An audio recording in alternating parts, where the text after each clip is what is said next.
Have you read my latest crappy play?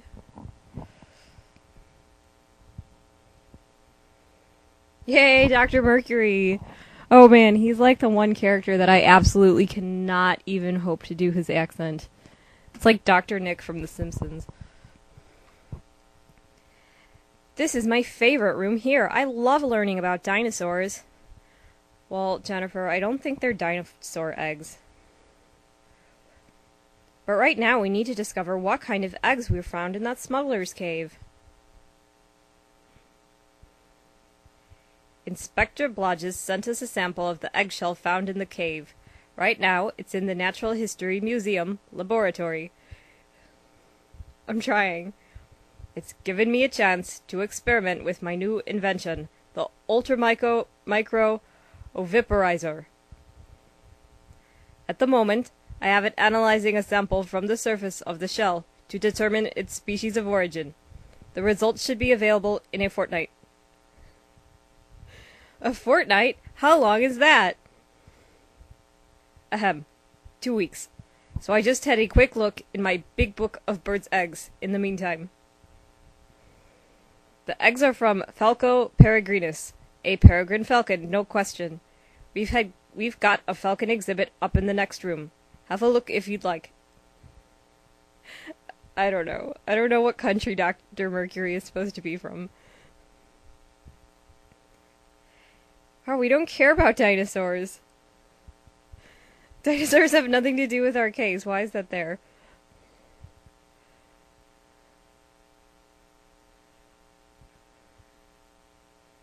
This way to the falcon exhibit.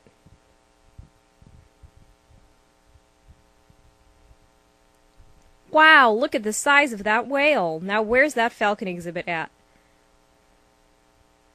And this exhibit is ever-changing. And again, always relevant to our interests. The peregrine falcon is a long-winged hawk, a powerful quick predator of small mammals, reptiles, and birds. Blah blah, they nest on steep cliff faces to protect its eggs and young from snakes and other enemies. Like two brothers that like to climb cliffs, I think. It is illegal in Britain and many other countries to hunt them. Blah blah. Okay, people like to smuggle their eggs. This must be what Inspector Blodgett was talking about. He suspects that whoever broke into Captain Coppinger's cave is stealing falcon's eggs and smuggling them abroad. We need to figure out who's doing that. Yes, we do. See you, Dr. Mercury. I hope you can figure out what your accent is.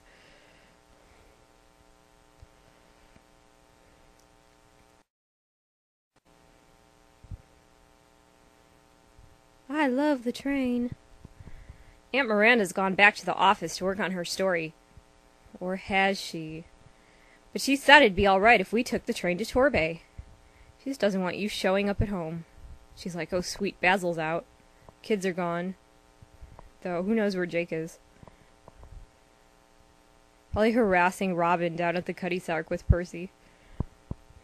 We'll need to know where we're going before we get our tickets. Let's take a look at the map. To get to Torbay from London, do we need to head north or south? Check your map of England and select the right compass direction. Now, considering I already did this, like, yesterday, I should remember which one it is. Yay! That's it! Torbay is on the southern coast of Devon, on the English Channel. We need to head south.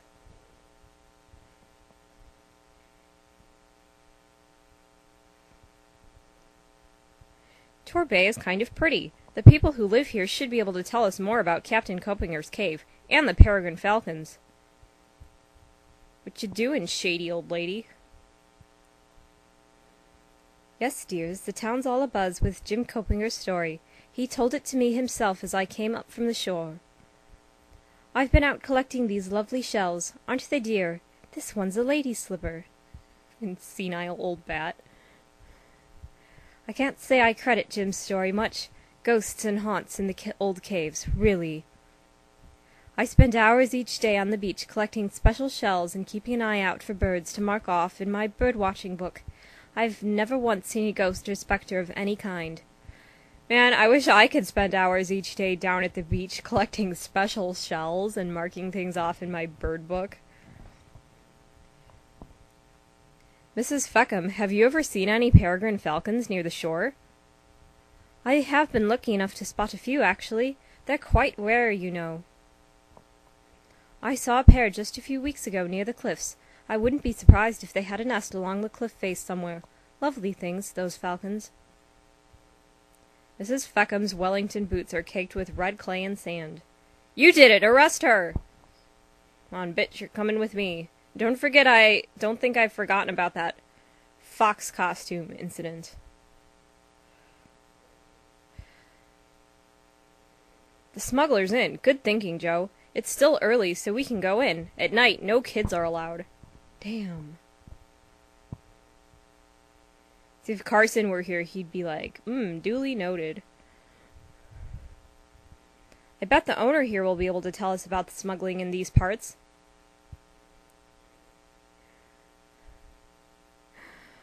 Jim Mutter. I can tell thee tales as would have your hair stand on end of smuggling and wrecking round here. Many years ago it was, back before my great-great-granddad was a lad. Mutters have been round here for centuries, running this here inn or fishing like I did before the ropes cost me my leg. How did the ropes cost you your leg? Like, what? Were they edged with razors? The lads of the free trade had ranged the coast, pulling in all manner of tubs and crates full of brandy and the finest silk. They'd hide them out in the caves down by the shore, then traffic them blah, blah, blah, blah, blah, blah. That's why they call it the Smuggler's Inn, yay. Wouldn't surprise me at all if there were smugglers round there again. That cave's famous for being Black Bruce's hideout. Everyone in town knows about it.